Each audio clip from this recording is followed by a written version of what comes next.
So today I wanted to talk about why I think PSA 10s are stupid. I'm actually shocked that there's not another video on YouTube with the title PSA 10s are stupid. I'm guessing it's probably because this hobby is very circle jerky right now, and that's a topic for a whole other video. It just seems like you can't say anything negative about this hobby unless you're talking about like other greedy scalpers or stuff like that, which obviously they deserve the hate. But yeah, it just seems like there's no room for any negative talk in the hobby right now. But yeah, PSA 10s, I think a lot of people kind of share the sentiment.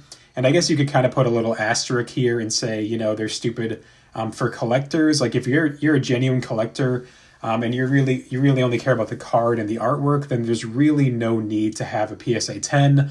I mean, they cost like double the price of PSA 9s. And basically, you could just get a PSA 9 and get a 50% discount. I mean, everybody knows this. This is a very well-known, talked about thing like on Reddit and forums and everything. But yeah, I feel like just there's no like rant video about how silly PSA 10s are, just because, I mean, you're paying, a huge premium for a difference between a PSA 9 that you can't even see sometimes with the physical eye. I mean, a lot of the times the difference, again, this is like such a cliche thing that is said, a lot of the times the difference between a PSA 9 and a PSA 10 is whether the guy that's grading the card had a bad day or not, right? So, I mean, knowing that, it's like, why would you even care? Again, unless resale value-wise, it's amazing. Like, if you're trying to sell a PSA 10, like, yeah, it's awesome. Like, I've sold many PSA 10s myself. You're going to see on screen here in a bit, I had a PSA 10 Uyama's Pikachu that I actually peeled myself from the vending series sheet. And, I sold that a couple months back, and I rebought a PSA 7 because I'm like, what the hell's the difference to me? Like, I just, I don't even care.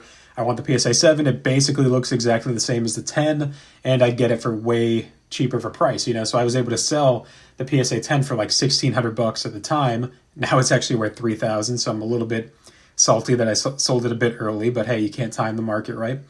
But yeah, I sold it for $1,600, then I was able to rebuy a PSA 7 for like $300.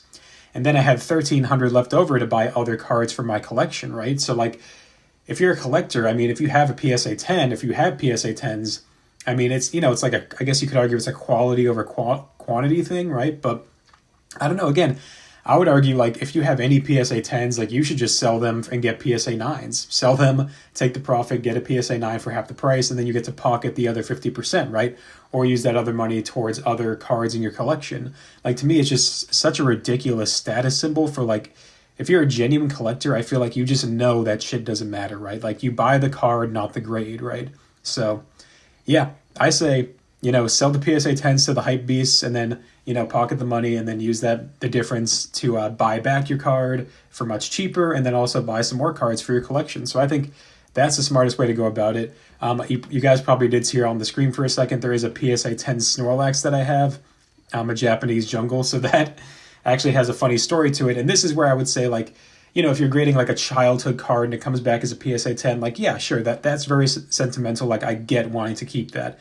And actually, that Snorlax that I have, it is a sentimental jungle card from my childhood that my friend actually traded me. And it just has a funny story behind it because my friend, he would always, he was the older kid, like he would screw everybody over and he would just, he would rip us off all the time.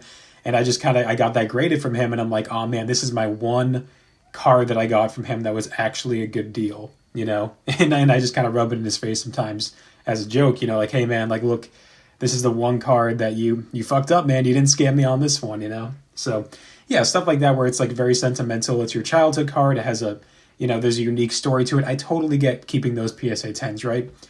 But say like, you have a modern card, you get a PSA 10. I could even see like if you pull it yourself, wanting to keep it, like that kind of stuff, sentimental. Like it happens to be, it's a card that you pulled yourself and it happened to be a PSA 10. Like I totally get that, wanting to keep that. I'm just saying, I don't get people out here just buying PSA 10s on eBay that they have no sentimental attachment towards, like nothing, and they're just buying it purely for the status symbol. Like that I disagree with, and that I think is stupid.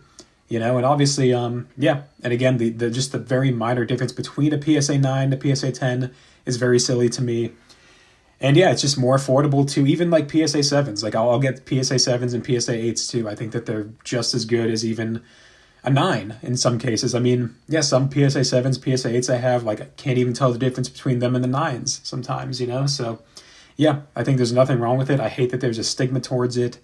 And yeah, I just think PSA 10s are stupid for those reasons. So yeah, if you agree, guys, drop a comment, and yeah, subscribe if you are into these rant type videos. I'm going to be posting a lot more. I have a lot of ideas, a lot of topics I want to talk about the Pokemon card hobby right now.